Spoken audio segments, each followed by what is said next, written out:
The shield, the shield, the shield. WWE যে সকল tag team গঠন করেছিলেন তার মধ্যে অন্যতম হলো এই শিল্ড ট্যাগ টিমটি। তবে আজকে এই ভিডিওটি সেই ট্যাগ টিমটিকে নিয়ে নয়, বরং নতুনভাবে শিল্ড আবার রিউনিয়ন হতে চলেছে, সেটিকে নিয়ে আজকের এই ভিডিওটি। তবে তার আগে আপনি চ্যানেলে নতুন দর্শক হয়ে থাকলে চ্যানেলটিকে সাবস্ক্রাইব করে ভিডিওটিতে অবশ্যই একটি লাইক প্রেস করে দেবেন। So let's start. আপনারা সকলেই জানেন যে রেসেলমেনিয়াতে রোমান রেন্স যখন সেথ রোলিন্সের কাছে হেরে যায়, তারপর থেকে আর তাকে আমরা দেখতে পাইনি এবং বিভিন্ন রকম রিউমার্স পাওয়া যাচ্ছিল যে Roman Reigns money in the ব্যাঙ্কে রিটার্ন করবে, কিন্তু Roman Reigns money in the ব্যাঙ্কে রিটার্ন করেনি, বরং আমরা দেখতে পেয়েছি mister money in the bank হয়ে যায় সেথ রোলিন্স। তো এর থেকেই কিন্তু আরও জল্পনা বেড়ে যাচ্ছে যে রোমান রেন্স কবে রিটার্ন করতে চলেছে।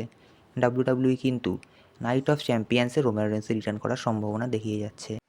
অর্থাৎ যে সকল নিউজ এবং রিউমার্স পাওয়া যাচ্ছে সেখান থেকে কিন্তু বোঝা যাচ্ছে যে রোমান রেন্স নাইট অফ চ্যাম্পিয়ন্সে রিটার্ন করতে পারে। তবে রোমান রেন্সের নাইট অফ চ্যাম্পিয়ন্সে রিটার্ন করার সম্ভাবনা আছে কি নেই সেটা তো অনেক পরের কথা, কিন্তু ডাব্লিউডাব্লিউ এটা জানিয়ে দিয়েছে যে রোমান রেন্স একা রিটার্ন করবে না, অর্থাৎ রোমান রেন্সের সঙ্গে কিন্তু আরও 2 বা 3 জন রিটার্ন করবে। তো আপাত দৃষ্টিতে দেখতে গেলে ডাব্লিউডাব্লিউ কিন্তু আবার নতুনভাবে শিল্ডকে রিউনিয়ন করতে চাইছে, যেখানে আমরা দেখতে পাবো একদিকে রোমান রেন্স এবং অপরদিকে তার শিল্ডের 2 জন ব্রাদার থাকবে।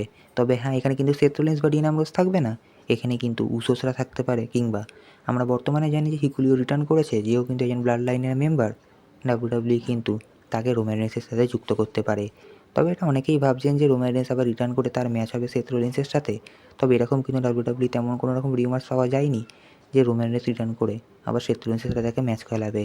তবে এরকম নিউজ পাওয়া যাচ্ছে যে রোমান রেন্স কিন্তু রিটার্ন করলে তার ম্যাচ হবে জন সিনার সঙ্গে, এবং জন সিনার কিন্তু যে রিটায়ার সেটি কিন্তু রোমান রেন্সের মধ্যে দিয়ে ঘটতে চলেছে। তো এই ছিল ডাব্লিউডাব্লিউ রোমান রেন্সের রিটার্ন সম্পর্কে সর্বশেষ আপডেট। ভিডিও ভালো লাগলে অবশ্যই লাইক, কমেন্ট, শেয়ার এবং সাবস্ক্রাইব করবেন। ধন্যবাদ।